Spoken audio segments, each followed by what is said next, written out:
So today,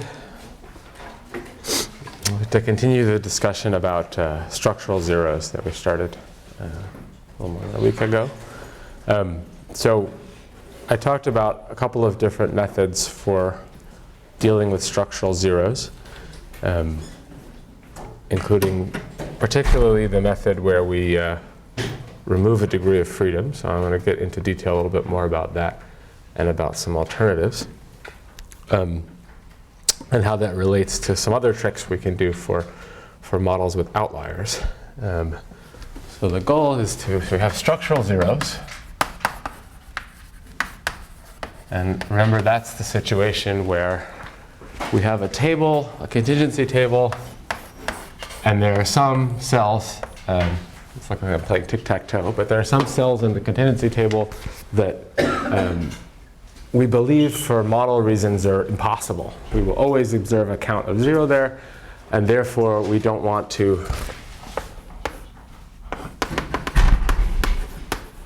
fit that. And we want to do something like, if we have an independence model, say we have a set of marginals on this side, we have a set of marginals on this side. We can imagine what's going on is that it's a pure independence model. It might fit really, really well. Then we zero out one cell, and suddenly the fit is terrible, right? And we want to be able to deal with the fact that it's basically independence plus I've zeroed out some cell, or otherwise created a problem with that. And so the strategy, so I told you last time that for certain programs, there's tricks you can do, like deleting the offending, compile these into a bunch of observations that are summary observations, and then just delete the offending observation. And I'll describe what it is that it does when you do that. Okay, so what's the actual model? And so the strategy is to include an indicator variable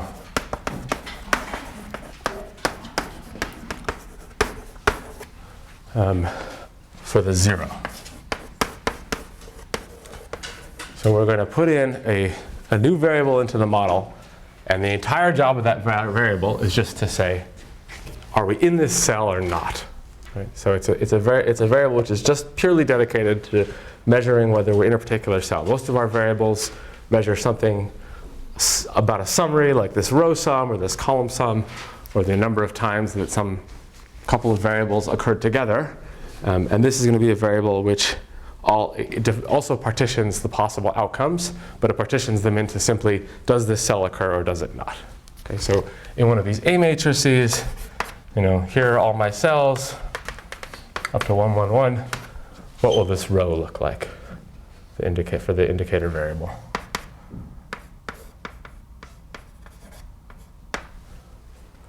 So if I drew one of these matrices that represents all my sufficient statistics, one row for every parameter, right? So for example, the one that says, the one that keeps track of whether the first one is 0 is all ones halfway through, and then all zeros the second half, because this first variable is 0 for the first half and 1 for the second half. So for the indicator variable, it's just tracking, say, whether I'm in cell 0, 1, 1. What will that row look like?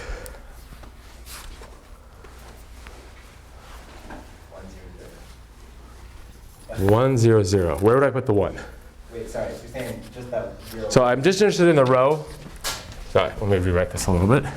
So I have this big table, right, which is my matrix of sufficient statistics. So this is my matrix A of sufficient statistics for whatever I'm measuring. These are my outcomes on the top. Right? And suppose I want an indicator variable that corresponds just to this cell 0, 1, 1. So it's going to have a new parameter. Actually, let's call it, I think in this we call it delta. Let's call it delta.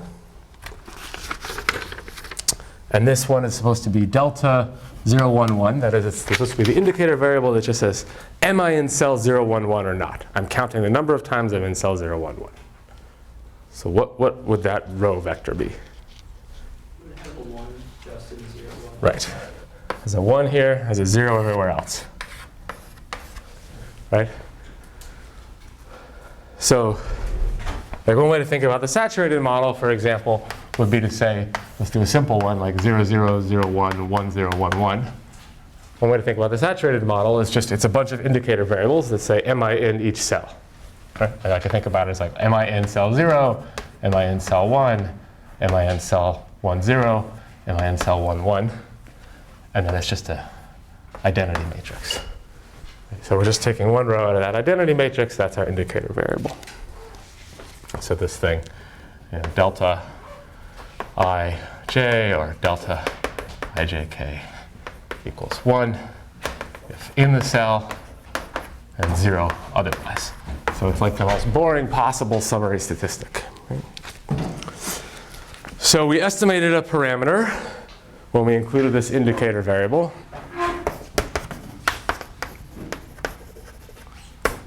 And now we should figure out what that parameter means.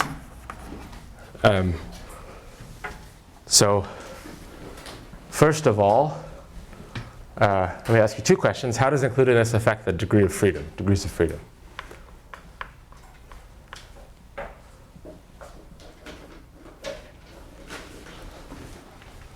So I say I have some model, independence model, say, and then I include a new indicator variable.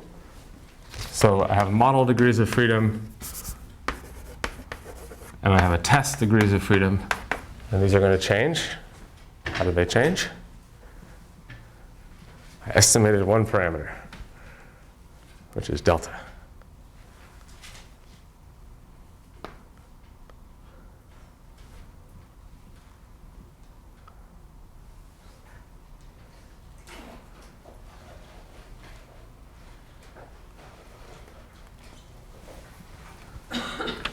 So I've estimated one parameter, I've used up a degree of freedom. Okay? So the model degree of freedom goes up and the test degree of freedom goes down. Okay? Because the test is just the total of the saturated minus the model. So, okay, so the degrees of freedom change. And how about the interpretation of this parameter? Does it exactly tell me how many times 0, 1, 1 occurs, or does it tell me something else?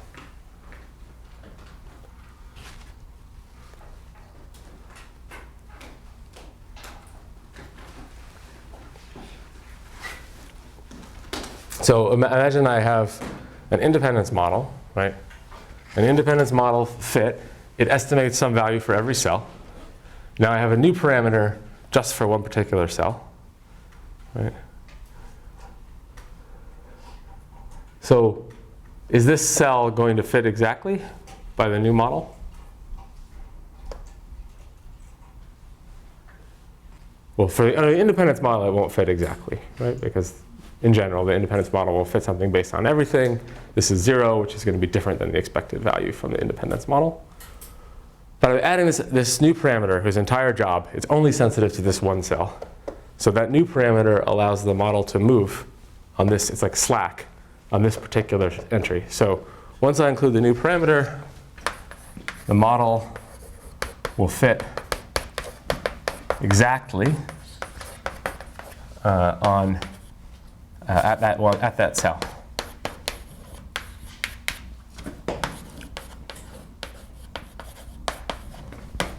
Okay, so the cell corresponding to the indicator function, the model will fit exactly. And if it needs to, it's just going to adjust. It might leave the independence parameters alone in some sense, but adjust the result to fit. So the interpretation of this parameter will be, given the rest of the model, how much do I need to change this cell to get it to fit, to get it to be 0? Okay? And it makes sense, we used up a degree of freedom, a whole degree of freedom just for one cell, so that cell better fit exactly. Okay? If we used up all the degrees of freedom, we'd fit all the cells. If we had an indicator function for every cell, we'd fit everything perfectly. Okay, so let's look at this example. This is an example in your online notes. So it's a health concern. This is another male-female example for our structural 0. Male-female, and reproduction. There's a menstruation. And there's a general health. Okay, and then there's none. And there's a survey that says, are these teenagers concerned with these issues or not? And so none of the men had this concern with menstruation, not surprisingly. And so that's a structural 0, right? This is something that sort of we expect there never to be a concern there unless someone's joking around. Okay, so we have a saturated model. Our sort of modified saturated model is that for this cell here, we want there to just be 0. And for the rest of the cells, we want a parameter for the health, a parameter for the gender, or a bunch of parameters for the health, depending on the outcome, a bunch of parameters for the, well, one parameter for the gender is enough. And then for health and gender here. And then, so like that. Otherwise, and then what we're doing is combining these two models into one model by using an indicator variable for this perfect fit that we want.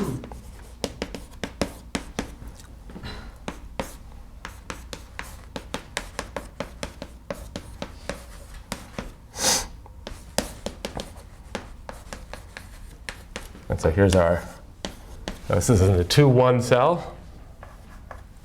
And so we have a delta, this parameter for the 2-1, and we have an indicator variable like I21, or sometimes written 1 sub 2-1. And the job of this is to keep track of the event the count ended up in that cell. And so this thing will adjust to be whatever it needs to be, such that this is always fit exactly, is always 0. So it's a way of sort of taking out that observation. So log mu ij equals 0 is for that one cell. Yep, just for that one cell. Then the next line is for the rest of the cells? Yeah, so this doesn't really, I mean, this is not really a thing, it's something we can instantiate directly. In other words, this is the solution, this is sort of the problem. How do I make a log linear model which is 0 for this particular cell and otherwise follows this model? The answer is, the way I do it is to include this identity parameter, or this indicator function. So like in R, when we tell R to ignore an A, is that what it's doing? Like it's like throwing a 0 in there, just behind the scenes? You know when like you have a GLM, you can tell R to ignore?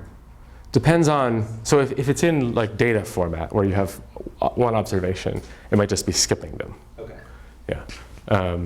This is more like at the level of the contingency table. So if you arrange in a contingency table, and so in this lesson, so it's lesson 11, there's some code that tells you exactly how to make sure that it does this. So it's annoying because people in this class are using, I mean, it's not annoying that people are using this, it's good, but you're using different software packages even within R to fit tables, like VCD or GLM or whatever. And so depending on which package you use, the exact way that's implemented is different. So you just have to, look at whatever in that package in SAS and R, what's going on. Okay. So so if we did this, we fit the model.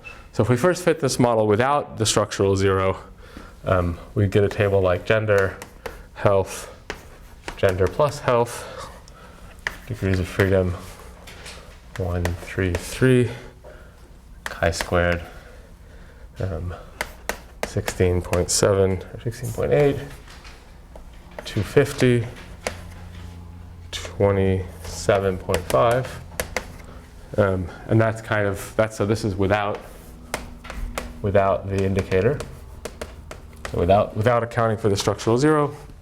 And if we want to account for the structural 0, we would make the appropriate change to include this thing, and we would get a table like this: gender 1, 1.87, health 3, 176, and gender plus health, only 2 degrees of freedom now, and chi-squared. So these are different models.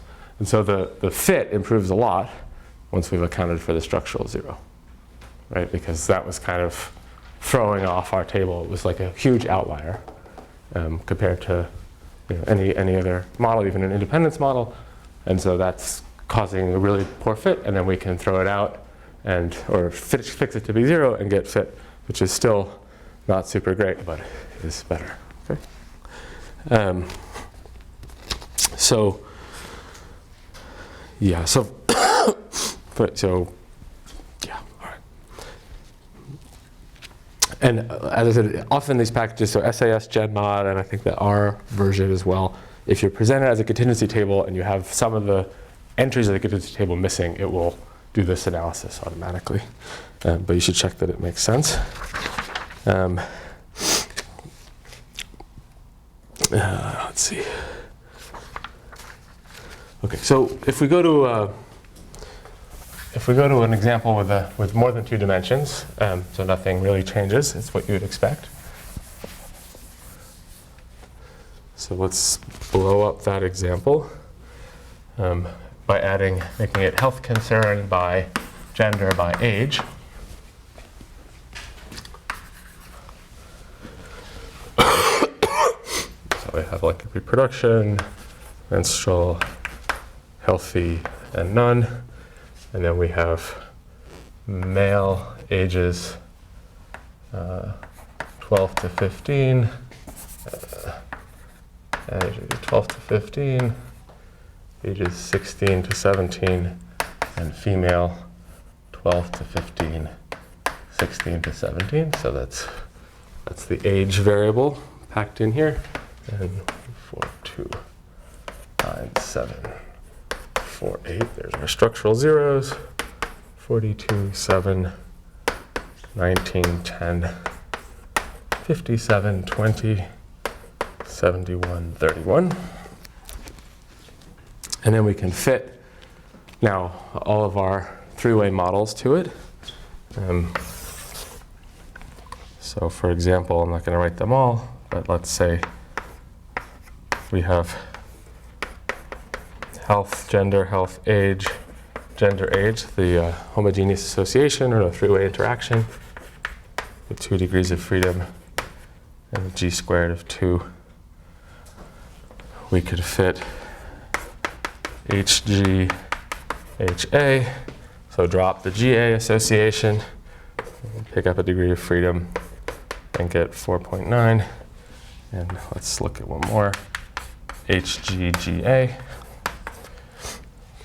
5 degrees of freedom, 9.4. And then there's a bunch of other models, but the ones that exclude this one, so the ones that exclude the interaction of health and gender entirely, all have very high values. So for example, HAGA, conditional independence model, has degrees of freedom 4 and g squared of 13.55. And so, oops. So these other models, oh, no, never mind. So these models, A, B, and C, so these 3 models of sort of all the ones that you can try, all get a fit where P is greater than 0.05. So I want that to happen for the, for a good fit, right? We want the p-value to be large. And then we can think about how these nest. So all 3 of these models nest inside of this model, right? So graphically we have HGA. So this is the homogeneous association model, where the largest factors in our hierarchical model are the 3-way associations, and then we're looking at the different 2-way versions of that, or the different conditional independence versions of that, such as only including this factor and this factor, or only including this factor and this factor, or only including this one and this one. Those are all models, and they're all included in this one in the sense that they're all subsets of this, where different parameters have been zeroed out. And the difference between this one and this one is, let's see, what, 2.9 on 1 degree of freedom. Is it HGHA? The difference here between on HGGA is 3 degrees of freedom and 7.4. And this one is 2 degrees of freedom and 11.45. And if you calculate the p-values, that's kind of the smallest of the gaps. And so this one is the, this is a simpler version that fits well. Okay, so when we were discussing this strategy of using indicator variables to zero out certain elements of the table, if you think about it, though conceptually there's something special about 0, in terms of the fit of the log linear model, right? The log linear model and the software doesn't care at all that delta had to be adjusted to make that cell 0, right? It just knows that delta was free to adjust to make that cell whatever it was in the table. So this whole logic about structural zeros applies just as well to structural anything, right? So we can say if this one is much higher than usual, or it takes value 10 for some bizarre reason of experimental design, the same approach will work just as well.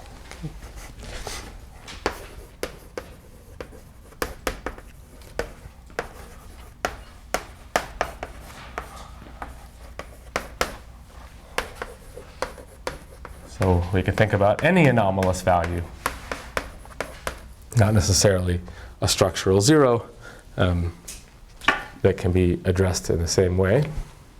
And that's a really useful method of sort of analyzing a table. So we've talked lots about, you write down the data, you fit some models, you pick one that fits reasonably well, or which almost fits reasonably well, and you look at the outliers, right? We have a nice model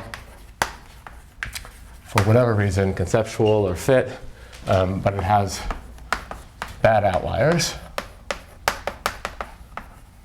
Okay, so provided we can tell ourselves a good story about it, that's something as nice as the idea of a structural 0, it might make sense to use this to sort of identify how serious the outlier is, right? We can now say, using this approach, here's a table where the fit is really good except for one cell, and we can quantify that because we know how to take that one cell out of the whole modeling process, right? We can throw out a single cell, get a really good fit afterwards, and say, oh, all of the variation is explained by this one cell, right?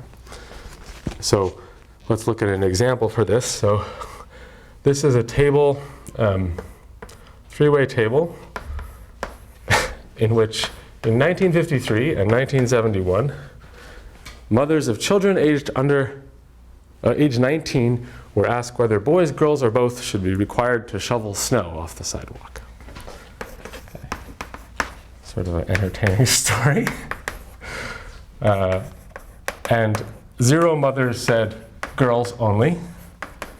So the 2 columns here are boys and both. And then they were stratified by religion. So they were Protestant, Catholic, Jewish, and other in this study. And we had some numbers, 104, 65, 4, 13, 42, 44, 36, 165, 100, 532, 142, 130, 623. Okay. So we have the variables in our study are gender, year, and religion. And we want to think about gender as the response variable. So we want to say, are attitudes about who should shovel snow changing over time? And do they vary by the religion of the mother? And is there interaction? Those are the questions we're interested in. Because, I don't know, maybe we're a company that sells snow shovels or something. Okay, so we want to fit a log linear model. We can fit a logistic regression. A logistic regression, if we fit that, because we're thinking of gender as the response variable, the logistic regression sort of doesn't care about the joint between y and r. And if we want to build a log linear model to analyze it, because we don't care about the interaction between y and r, we should include a parameter like lambda yr or ry. So what would that parameter mean in the log linear model?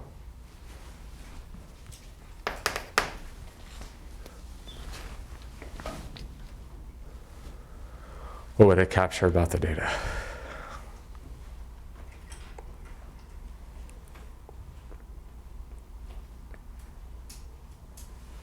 Would it be any association between year and religion? Right, right. So basically this is going to pick up, is there demographic changes, or is there something in our sample that causes the religion mix to change over years? We really don't care about that at all, right? So we want to include this parameter in the model so that that doesn't enter into it, right? So that doesn't affect what's going on. We're sort of controlling for the way that our samples might change over time without, in the variables we're not interested in.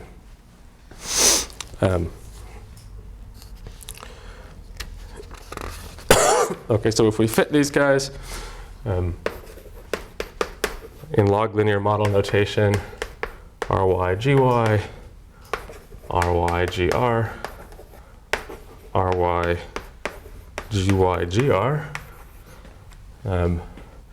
they have some degrees of freedom, 7, 6, 4, 3, and let's just write the p-values. This is less than 0.001, this is 0.08, this is less than 0.001, and this is 0.95. Okay, so the last one fits really well, and so this fits really well, and this one like almost fits. It fits weakly.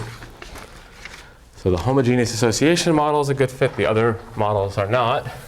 And what we'd like to think about now is whether the lack of fit that we see is sort of caused by one cell or caused by something small. Okay? And rather than the overall model. Okay, so if you compare these to RYGY, which is the one that's like almost good but not really very good, and the homogeneous association model, our sort of goal is to sort of fix this model so that it fits well, but it's a lot simpler than this one. It has fewer degrees of freedom. And the difference between these two in G squared is 10.9 on 3 degrees of freedom, p-value 0.01. And the hypothesis that we want to explore is, hey, maybe it's not that religion is predictive, maybe it's just that the Catholic moms are different than everyone else. Okay. So this is also a way to think about this question of, can I collapse my data? So if you look at the residuals, if you fit this model for this RYGY model, and you look at the residuals, it turns out that the big residuals are here. This is big and positive, 1.18. This is big and negative, minus 1.42, and this is big and positive. And the rest of the residuals aren't too bad. So it turns out these are the largest residuals, or where all of the failure of fit for this model is happening is in this column here. So we've sort of trained to look at the residuals to make interpretation of the model, and now we can sort of do something about it. So what we find is that it underpredicts both and overpredicts boys. So Catholic mothers think everyone should shovel snow. So we could exclude Catholic mothers just by deleting that row of the table. And if we delete the row,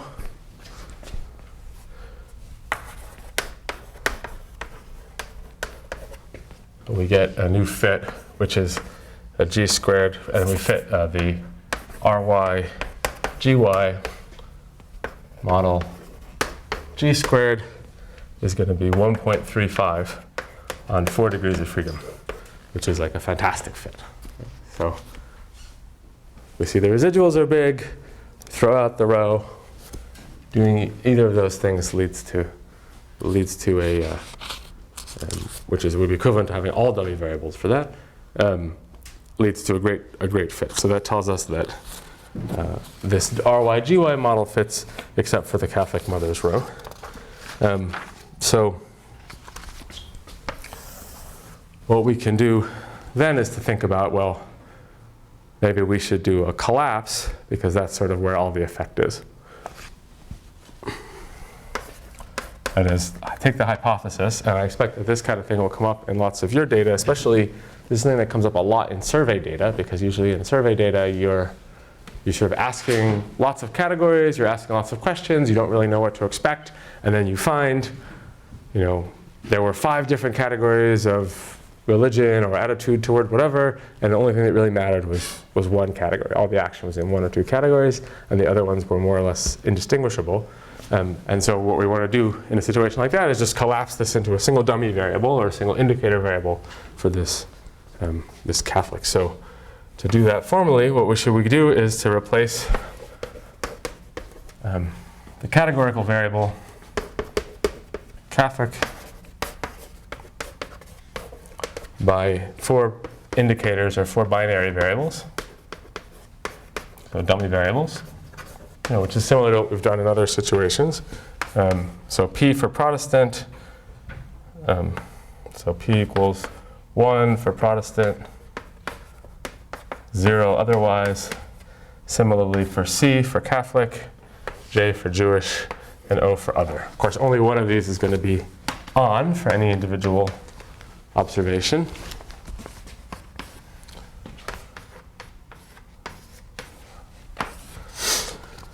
And then one of the things that we've seen before happens, so if we do this kind of coding,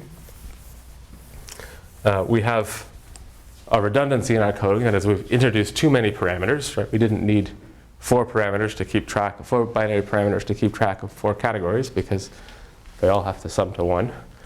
And so we have this redundancy where if I know 3 of the states of these variables, I know the 4th variable. And that's the same situation where, the rows of the matrix that correspond to each of these dummy variables, J, lambda J, lambda C, lambda P, lambda O. If I have this matrix A, I have rows that correspond to each of these. The rank of this submatrix will be 3.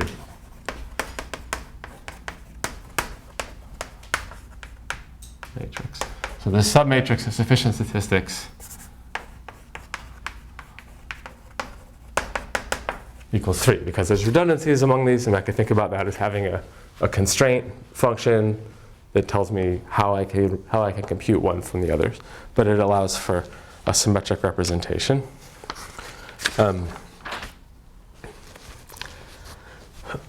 And similarly to how we included this ry, so we included ry, lambda ry, to adjust for how the mix in our model might change over time. We should also include, in this new setup, we should include this crazy YPCJO term, which is just the same as this term, but translated into the binary notation. Right? So we're including a term that just adjusts for how the mix in our sample among the religions changes over the 2 years. And this is the thing where we don't care about the joint. Don't care about the joint. We're not interested in doing inference over how our sample changed, because that's just a different question.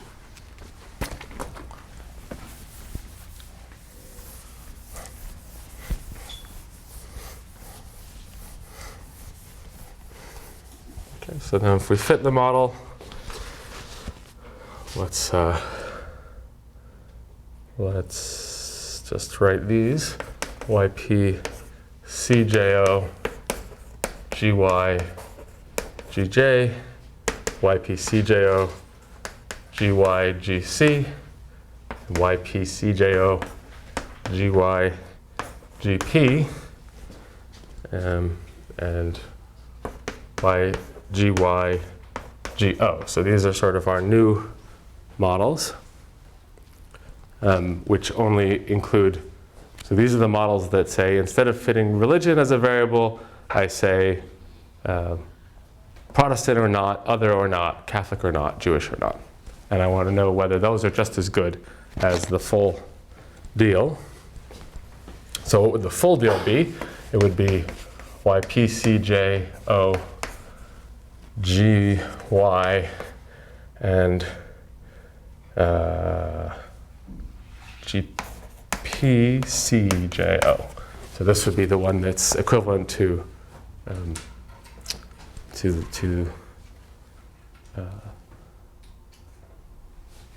the interaction that we're interested in.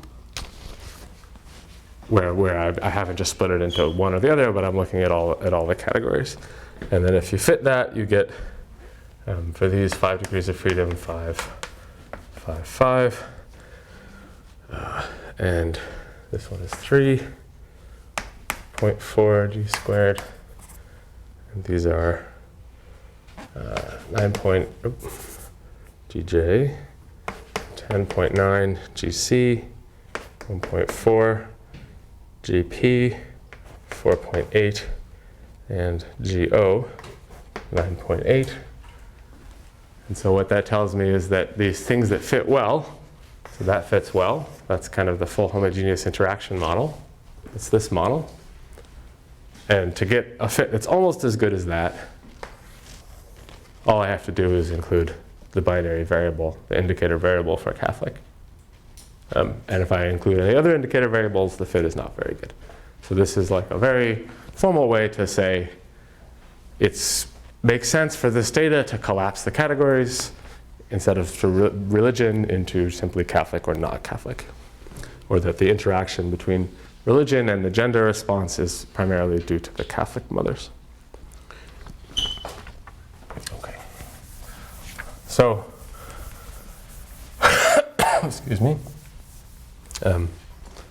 Let's say something about when, sort of theoretically, it's okay to do this kind of collapsing. So collapsing is bad.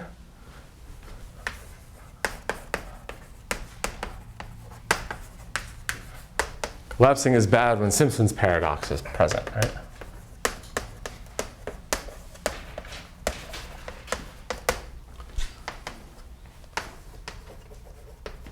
That's when Simpson's paradox is present, which is another way of saying it's bad when the marginal associations, right, the odds ratio of the marginal tables will ignore a variable is not equal to the partial associations or the conditional associations.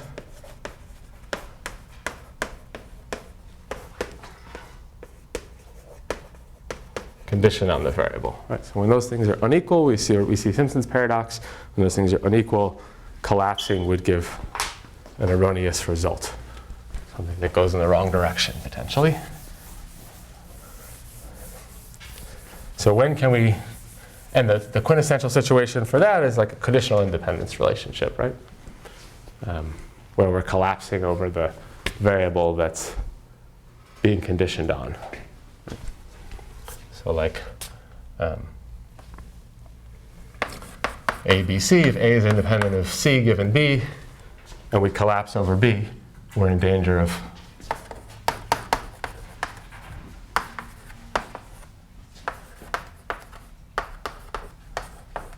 Simpson's paradox.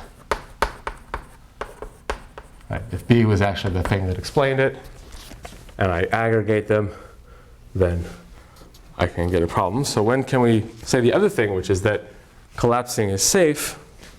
So we can say something like the xy marginal and partial association or odds ratios are the same if we have instead something like z, y, x.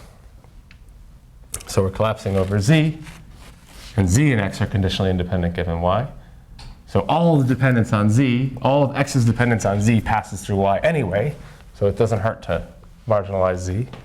Or similarly, we have like z, x, y, just the same thing but flipping these two. Right, so if we have, that's kind of a good conditional independence situation because it says that, whereas in this case, marginalizing over this can reverse the direction of association.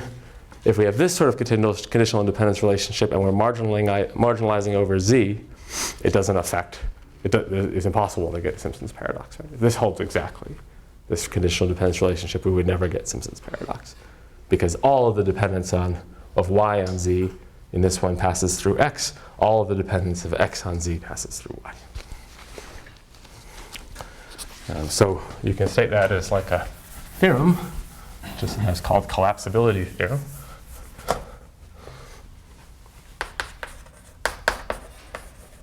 When is it okay to collapse? Collapsibility theorem, which says in a three-way table,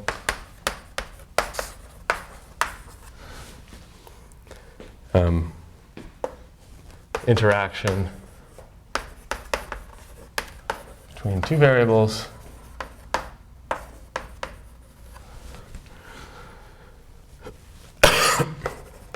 may be measured summing over a third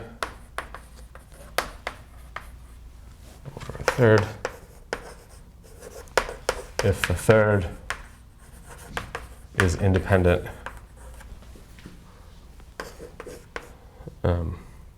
of at least one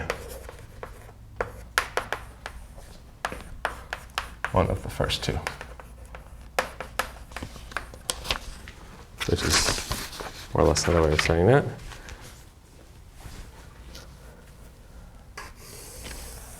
If we have more variables than 3, we want to think about the concept of separation, which is very closely related to the kind of separation that we saw when we sketched what's going on with graphical models. So suppose I have lots of variables, x1 up to xm, in the data. So these are categorical variables. And we want to just break them up into 3 sets. A, set x1, x3, I don't know, some other set. B, some set x2, something else. C, x4. Right? So I'm just partitioning it into 3 subsets. Really, this means I'm taking a long list of variables and I'm forcing them to be 3 variables by creating joint distribution. Right? You can always do that. You can always sort of combine variables into one big variable with more states. If you do that, then it satisfies this condition. So B separates, and B separates C from A. What do I mean by that? Well, I can think about my model as being a bunch of faces or a bunch of subsets. And what we're requiring is that to get from C to A, you have to pass through some B. One of the ways of saying that is that there are no parameters that directly link C and A without involving B. And it's separation because the picture is just this. Right, we have A, we have C, and we have B. We've taken some big complicated model with lots of parameters, and we've collapsed it, and we're saying, if I collapse it, it looks like this. There's some separating set B that breaks A and C. And in the graph, that corresponds to this idea of graph separation. So I have, some more complicated graph where each of these things is variables. I could take this set to be C, I could take this set to be A, I could take this set to be C. Okay, so we're looking for something which literally separates in a graph that indicates the associations in the sense that every path has to cross through that. So if that's true, then it's okay to do these sort of collapse. In other words, I can sum over A and not change what's going on here. I can sum over C and not change what's going on here. And that same kind of idea is what makes it fast to do inference or anything else with these models, because if a model satisfies this, it's kind of very local, right? I can work over here and compute things, and they won't affect what's going on in other parts of the model.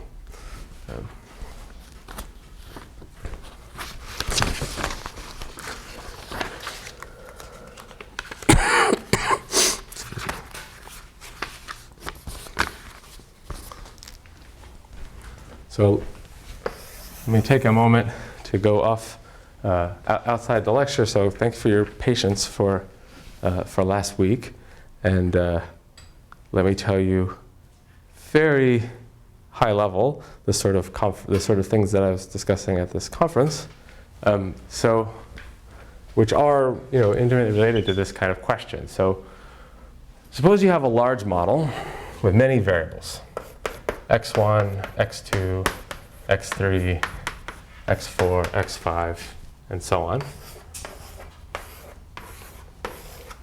And I have some factors that describe association in this model. Maybe I have a factor for x1, x2, x3. Maybe I have a factor here. Maybe I have a factor here. Right?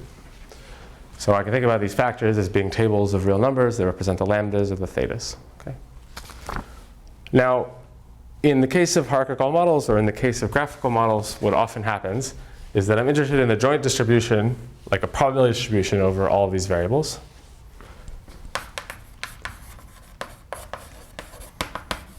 In probability distribution. And I'm allowing the parameters, like the lambdas, x, y, z, I, j, k. I just want them to be non-negative, some positive numbers. And maybe I have some data, and I want to use maximum likelihood estimation to fit the data to the model. Right? So, in most of the examples we encounter in this class, that's sort of not a big deal because we don't have that many variables, and so there aren't that many possible states. But if you think about what this function does, it takes these parameters. As these parameters increase, if I didn't normalize, right? If I just said, give me the total value before I ask them to sum to 1. So I exponentiate each of these. I take every possible state of x1 up to x5. Each state is assigned a score, which is that I multiply the value that corresponds to each parameter, so the exp of each lambda. Multiply all those things together, I get some number, some real number that's big. If I do that, this is the same as the idea as graphical models. Let me write it down. So there's a function, let's call it z, which depends on theta, which is the sum over all possible states of x1 up to xm. All possible states of the variables. If there are m variables, each binary, there would be 2 to the m possible states. Right? And then I multiply the factors. So I say like theta product over the factors, the squares in that picture, the theta corresponding to that factor at whatever variables, whatever the states of the variables are. Right? So I have a state. I have factors. Each variable takes a state, which is like the lambda. So for example, one of these would be like lambda ijk, or let's make it more specific. Lambda 0, 1, 0, xyz. It says the factor xyz, look at state 0, 1, 0. That's some positive real number. I take the exp of that, and I multiply that into this thing. So what this number is called the partition function. And I can get out a probability by just saying the probability of any state x is the product over all the factors of this parameter corresponding to that factor applied to x. And then I multiply all these together. So I multiply all the I add all the lambdas, or I multiply all the x lambdas. And that's the probability, except that that's not going to sum to 1, right? If I allow these things to go as large as I like, they can get very large. So I want to divide that by a constant such that it sums to 1. The constant I divide it by is z, this partition function. So this is just the normalization. It's like what the global lambda has to be in order to make the thing work out.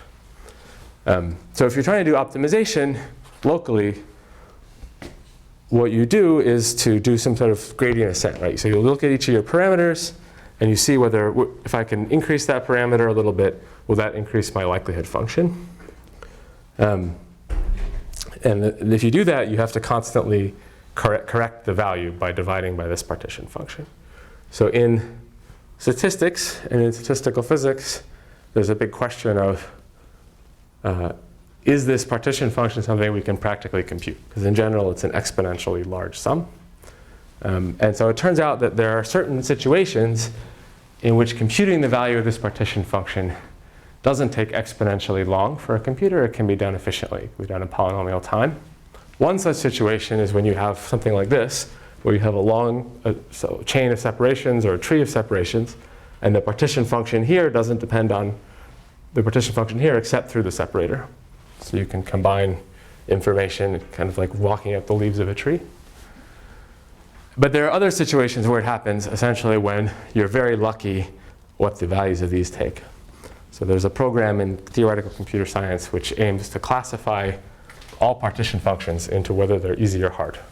And that's what this workshop I went to last week was about.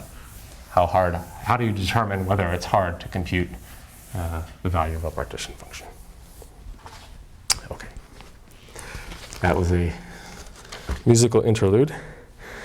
So let's get back to lesson 11.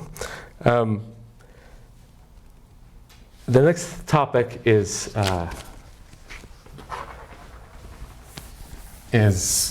ordinal data.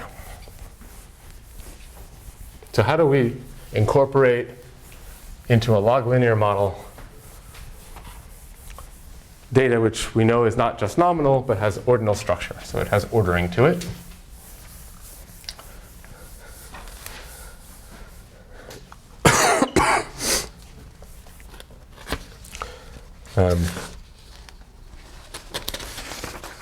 So for example, this congestive heart disease example. Right, we had different levels of serum cholesterol, 0 to 199, 200 to 219, 220 to 259, 260 plus. And then we had congestive heart disease, no congestive heart disease. And there are some counts for each of those. Won't fill in yet. And so the strategy we took was to score this somehow, right? Like assign integer 1, 2, 3, 4, or some others, or assign integers that are related to these numbers, or assign these mid-rank numbers. Assign some score. Score the ordinal category. And then compute statistics like the CMH statistic. And figured out some kind of linear association, which in this case is 27, 1 degree of freedom. Okay, so it was a not good fit. And so the question we want to address now is, we're sort of in the process of taking all the things we talked about in the first part of the class and rephrasing them in terms of linear models. So how do we put this kind of ordinal data into a linear model, into a log linear model?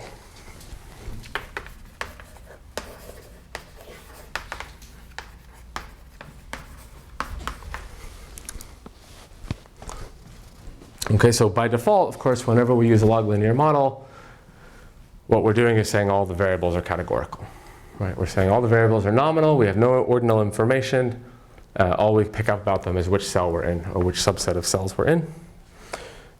So in order to change that to something that can interpret ordinal data, we're using the same sort of ideas. So we just assign a score.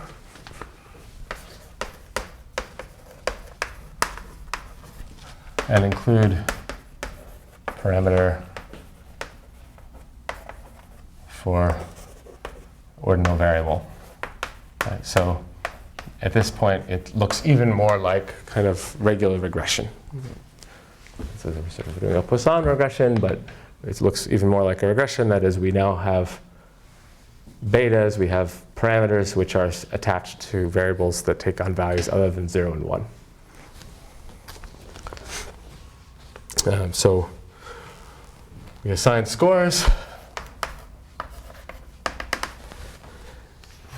and we have some models. So to do a linear association model with two variables,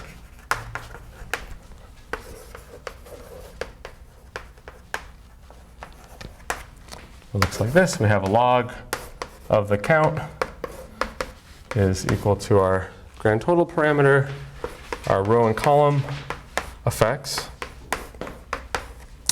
and then we have a term that should capture the interaction between the two variables, which we now think about as categorical. This is cholesterol and this is disease. And we want it to be ordinal. So to do that, we just give it a beta, like an regression, and say we're going to multiply the scores of the cells, which now are not necessarily 0 and 1. So the model looks pretty straightforward, what you would expect. So what's different is that it's a particular choice, right? So you have some table which has a lot of cells, and to model now all of the cells, we've only introduced one additional parameter over independence.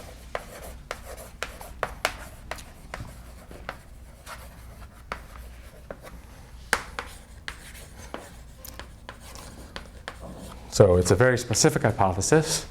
And we were saying not that there's just dependence, right? We could do a saturated model or some other type of model which would say allow for any type of dependence between these, but we're saying that we have a hypothesis that the dependence has a particular structure, that it's linear and it's multiplicative in this sense. These two things get multiplied together. So, if this is positive, it's positively associated, negative, negative associated. And we're saying that the odds ratio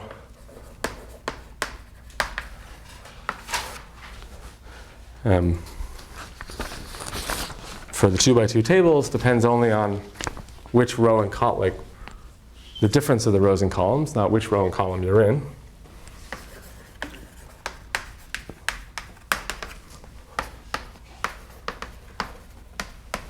So the odds ratio for row and column ij, I prime, j prime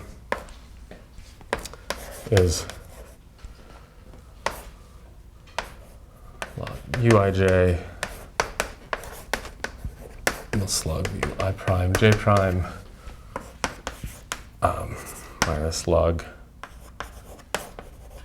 I prime j, minus log ui j prime. And we're saying that the hypothesis is that that depends only on this parameter beta. The difference in scores, which is the new thing that didn't make sense when we were talking about categorical variables, we can't subtract like that. And the difference in scores for the column variable, or the row variable rather, vi prime. And then, as usual, we use our usual measures of goodness of fit to decide what's going on. And in the serum cholesterol level, we get g squared of 4 on 2 degrees of freedom. So p-value is 0.13, and the fit is not too bad. Whereas the independence model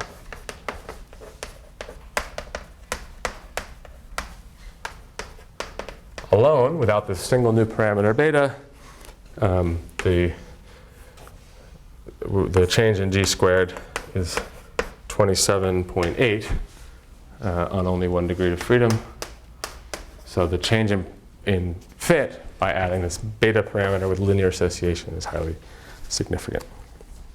And we don't need to go into some more complex model that models all the categories separately.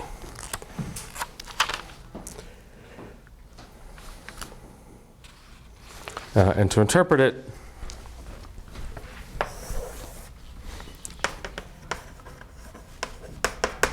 if we fit, we get a beta that was minus 0.574. The thing that's interpretable is, often the exponent of that. So the exp of beta is 0.56. And that says the odds ratio, estimated odds ratio for unit change in both C and S, so both C and S go up, is 0.56.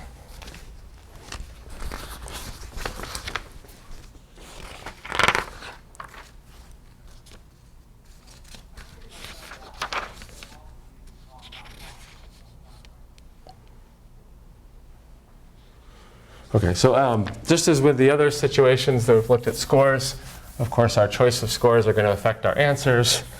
The choice of score we were just discussing, the sort of like linear by linear integer, is called the uniform association model.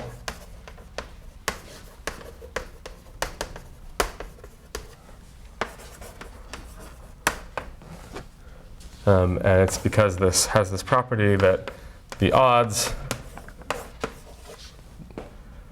depend only on the difference in adjacent scores.